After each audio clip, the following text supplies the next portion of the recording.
এর সেকেন্দ্রা অঞ্চলের তৃণমূল দলকে আরও মজবুত করতে অভিমানী তৃণমূল সদস্য সহ প্রায় 100 জন কর্মীদের দলে টানলেন অঞ্চল সভাপতি মোতাহার হোসেন। এদিন সেকেন্দ্রা অঞ্চল তৃণমূল কংগ্রেস কার্যালয়ে একটি বর্ধিত সভার মাধ্যমে অভিমানী তৃণমূল সদস্য সহ প্রায় 100 জন সক্রিয় কর্মীদের দলে টানলেন অঞ্চল সভাপতি। এই সেকেন্দ্রা অঞ্চলের অঞ্চল সভাপতির গোচরে আসতেই তাদের অভিমানী ভুলিয়ে দলকে মজবুত করার লক্ষ্যে দলে টানলেন তিনি। বারবার অভিমানীদের দলে টানতেই মরিয়া অঞ্চল সভাপতি মোতাহার হোসেন। সেকেন্দ্রার অঞ্চল তৃণমূল কংগ্রেসের দখলে থাকলেও সেই অঞ্চলের এক সদস্যা অঞ্চলের প্রধানের বিরুদ্ধে ছিলেন। সেই লক্ষ্যে অঞ্চল সভাপতি মোতাহার হোসেন এই সদস্যা সহ তার অনুগামীদের বুঝিয়ে ঘরে ফেরালেন। উল্লেখ্য, প্রায় 1.5 মাস আগে বেশ কিছু তৃণমূল নেতা অভিমান করে বসেছিলেন। সেই অভিমান ভুলিয়ে দলে টেনেছিলেন অঞ্চল সভাপতি গিয়ে।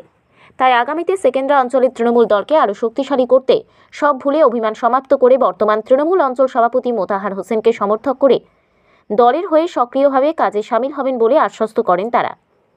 সামনে বিধানসভা ভোট, সেই ভোটকে লক্ষ্য রেখে সেকেন্দ্রা অঞ্চলের তৃণমূল দলকে মজবুত করতে মরিয়া হয়ে সকল স্তরের তৃণমূল নেতাদের দলে ফেরালেন অঞ্চল সভাপতি এবং অভিমানী তৃণমূল কর্মীদের দলে ফিরিয়ে এনে সক্রিয়ভাবে কাজ করার আহ্বান করেন তিনি। সামনে তৃণমূল দলকে আরও শক্তিশালী করতে বড়সড় চমক দিল অঞ্চল সভাপতি মোতাহার হোসেন। অভিমানী তৃণমূল কর্মীদের দলে টেনে আনতেই রীতিমতো শোরগোল সৃষ্টি হয়েছে বিরোধী রাজনৈতিক মহলে। দলের উদ্যোগেও নয়, প্রধান যেটা আমাদের সাথে যেটা করেছে কি প্রধান ব্যক্তিগত নিজের স্বার্থে যে সব নিজের হাতে কাজগুলো করেছে, কিংবা আমাদেরকে যে অন্ধকারে রেখেছে। আমরা কিছু বলতে গেলে আপনাকে আগেই বললাম কি আমাদেরকে বিরোধী বলে। হ্যাঁ, তো আমরা যে জায়গাটায় ছিলাম সেই জায়গাটায় ভুল জায়গায় ছিলাম।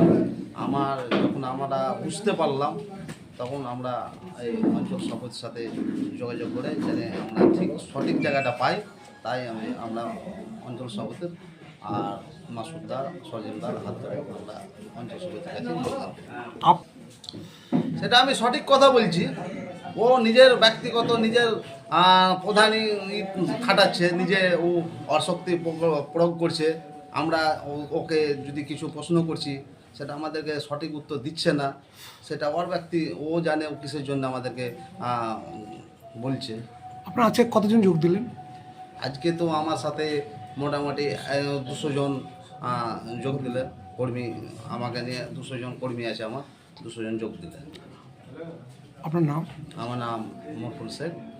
আমি সেকেন্দ্রা অঞ্চলের হাসনারা বিবির প্রতিনিধি। যাই হোক, সেটা আমি আজকে এইমাত্র জানতে পারলাম। প্রধানের সম্বন্ধে অভিযোগ করলো, যেহেতু তৃণমূল দলের প্রধান, আমি প্রধানের সঙ্গে সেটা মুকুল ভাইকে নিয়ে পার্সোনাল বসে আলোচনা করবো, কি তার অভিমান আছে সেটা জানার চেষ্টা করব। দেখুন, আমি পূর্বে বক্তব্যের মাধ্যমে আমি জানিয়েছি যে প্রত্যেকটা তৃণমূলের মেম্বার অঞ্চল নেতৃত্বকে স্মরণ করে চলা উচিত আমি মনে করি। এবং যাই হোক, কোনো কারণ হয়তো একটু ডিটাচে ছিল, সেটা সে নিজের ভুল বুঝতে পেরে সে আজকে আমার এই পার্টি অফিসে এসছেন, তাকে সাদরে গ্রহণ করেছি। দেখুন, প্রভাবশালী ব্যক্তি তৃণমূলের আমাদের মানবিক মুখ্যমন্ত্রীর ঊর্ধ্বে কেউ নয়। তৃণমূল দল করতে গেলে তৃণমূলের যেটা নিয়ম নীতি আদর্শ মেনে চলতে হবে। সে যদি নিয়ম নীতি আদর্শ মেনে না চলে, দল তার প্রতি কঠোর থেকে কঠোরতম ব্যবস্থা নেবে। তিনি তো কোনো দলের যে কোনো পদই নেই, তিনি কি করে এই সন্ত্রাস তৈরি করছেন? দেখুন, আপনারা যার কথা আপনারা বলছেন যে পদে নেই, সে কি প্রভাব খাটিয়েছে আমাদের অঞ্চলে? দেখুন, প্রভাবটা কি খাটিয়েছে বলুন। একটা পক্ষের জনপ্রতিনিধিদের হয়তো ভুল বুঝিয়ে রেখেছিল।